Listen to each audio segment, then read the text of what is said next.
Okay, this is Course Intro Part 4. It's going to be quite brief. I just barely didn't have enough time, so what I have left is accessing your grades via the internet. Okay, the Canvas site. Always check the announcements. Go there every week, preferably Monday morning whenever you start for the week. See what's due that week.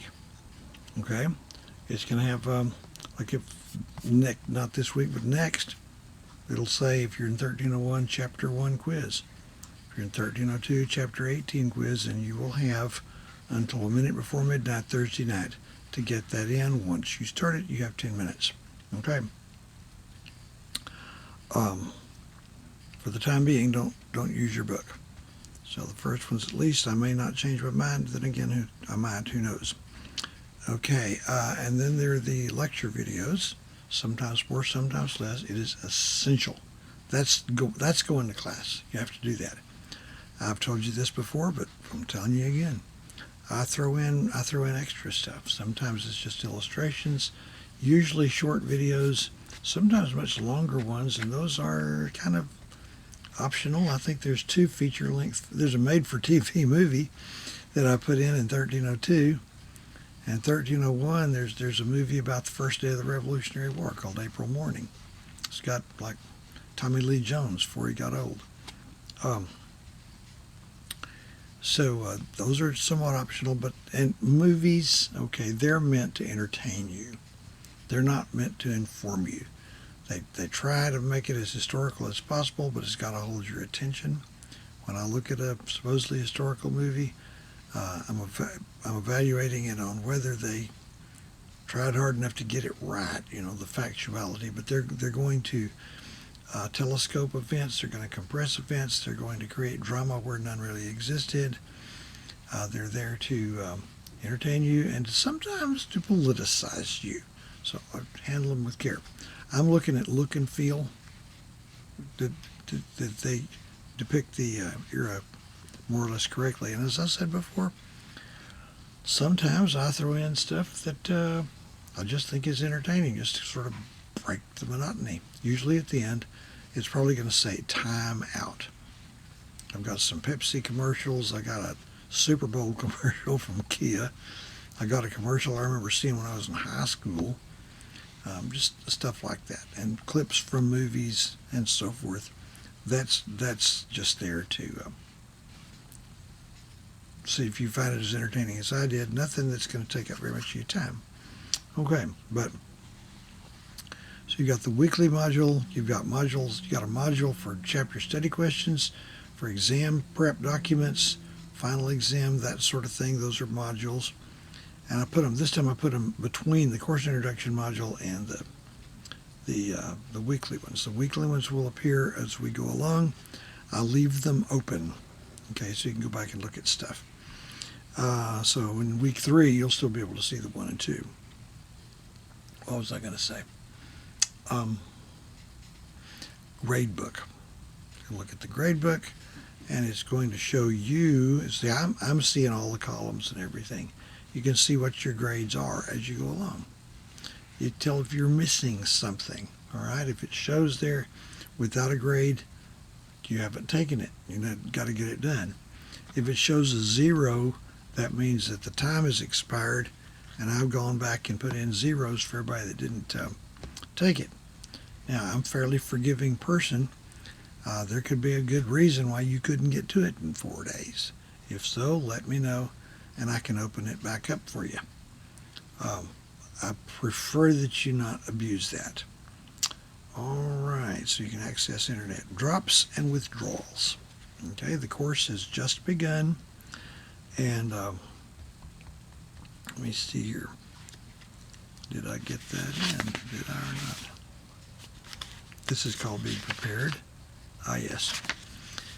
Wednesday of the 3rd week. Wednesday, September 8th is what we call Count Day. Some schools call it Census Day. That's when the enrollment becomes official. And the snapshot, if you're enrolled in a class when the Student Services Office closes on Wednesday, September 8th, you're on the list. You're going to be on the list the rest of the way. Okay? Now, I forget, there's a difference between a drop and a withdraw. You withdraw from school altogether. You drop a class. The changes you make in your schedule between now and Wednesday of the third week, September 8th, those changes are transparent because the rosters are not official yet. Okay? So, there you go. Now, after September 8th, to get out of a class, you have to, I believe, withdraw from the class. And the legislature passed a law 14 years ago that you have 6 W's or withdrawals to play with in the time it takes you to get a 4-year degree from state-supported schools in Texas. 6. Once you've used up the 6, dropping a class is no longer an option. So I recommend you hang on to those for a rainy day, so to speak.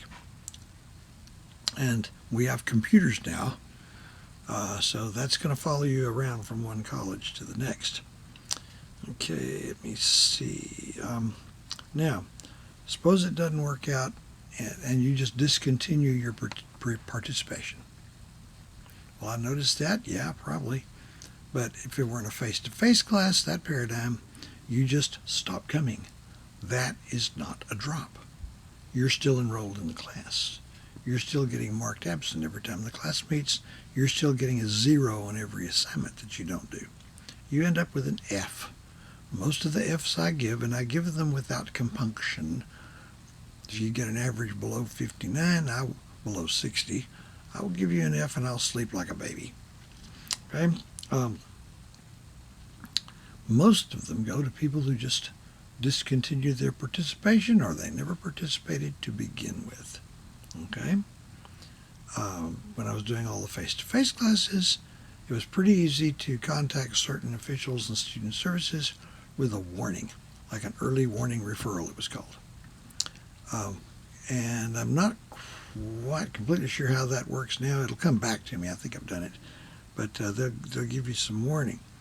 But rather than take one for the team and get an F, which will stink up a transcript really bad, I recommend that for your own purposes, you withdraw. How do you do that?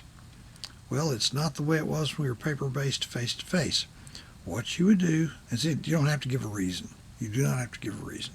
There's a date deadline, I'll tell you about in a minute, but it's down the road. It's like week 12.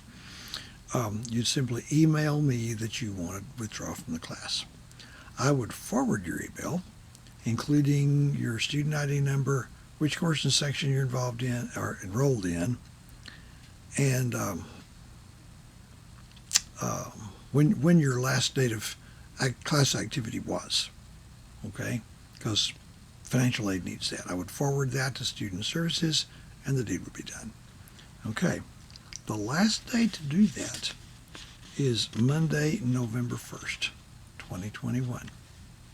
It seems like it's a little earlier than it's been in the past, but the last day to withdraw from a class with an uncontested grade of W, where you drop, you don't have to say why. It doesn't say whether you were passing or failing or ever even came to class. Just get the W. You're out of there. That's the first Monday of November. After that, you're going to get a grade. It's going to be A, B, C, D, or F. Now, if you get all the way down to the final, and some reason or another you don't manage to take the final, which is open for like 5 days, maybe 6. I think it's from Thursday of one week to Tuesday of the next. And if you have a good enough reason for missing it, and if you had a passing average going into the final at 70 or better, then I can give you a grade of I, which stands for incomplete. It's a temporary grade which gives you an additional 6 weeks to take the final and get a grade. Now, when I had like 5 or 6 sections with 150 students or so, there might be 2 or 3 I's. I don't think I had any last spring. I don't know if I'd have any this fall, but that gives you a little more time. Now, I think it gives you a certain amount of time. If you get an I at the end of the fall semester, the clock is going to start on when you have to get that done by when the spring semester begins. And if that time passes and I have not reported a grade for you, Student Services would email me and ask me what the deal was. And what was that? And I'll give them the scoop. But that's what you can do. Okay. And I've told you about submitting papers via Turnitin. When you submit a paper, other things you need to know, it's got to be in either Word or PDF format. Now I'll click on the box that says accept any format, but let's just be on the safe side, Word or PDF. If you're on a Mac and you're using Pages, which I use a lot, you can save the document in Word format. I forget what the word is, but find it on there and it will be transferred or something like that to Word and given a Word suffix. You can do that. Okay, there are other stylistic requirements specifying the instructions that apply. Turnitin will also show you a similarity rating, highlighted passages that look like that Turnitin has seen before, and Turnitin has seen a lot. Massive numbers of student papers, scholarly papers, articles, all of that. It recognizes everything it's seen before. So it'll give you a similarity rating. I look at that. If it's suspiciously high, and it can be as high as 15 or 20%, I might look at it, I might not. Usually I know what I'm going to see, because your final paper is going to have its works cited list attached to it, just the sources that you use. There'll be a minimum number you have to use and cite. It's just going to be those. They're the standard format. But I've seen papers with 80 or 90% similarity, and the deal is I do not grade them. There's nothing there to grade. You didn't do it. Somebody else did it. So they will not be graded. So you can check that. The student can see that. I think this gets us there. So nobody who's watching this intends to fail. Everybody who's involved in this class does so with the intention of completing the requirements, learning the stuff, and making a passing grade. Okay? What is college about? What's a college degree good for? Well, different things. This college is a community college. If you finish up, it's like going to Tarleton and getting a diploma after your sophomore year. What does that mean? Does it mean you learn stuff? Yeah, it should. But it also means you climbed this hill. You passed this, you survived this test of whether you could discipline yourself, whether you could do the work, do the studying, learn the material, pass the tests. If it's your face-to-face classes, get your body out of bed in the morning and get up there in that seat and do what it is, what's required. And that you could take a hit. Okay? Maybe you got knocked down a time or two. You got back up again. That's what a college degree shows as much as anything. Okay? So, I wouldn't recognize you if we met in Walmart. Probably I missed that.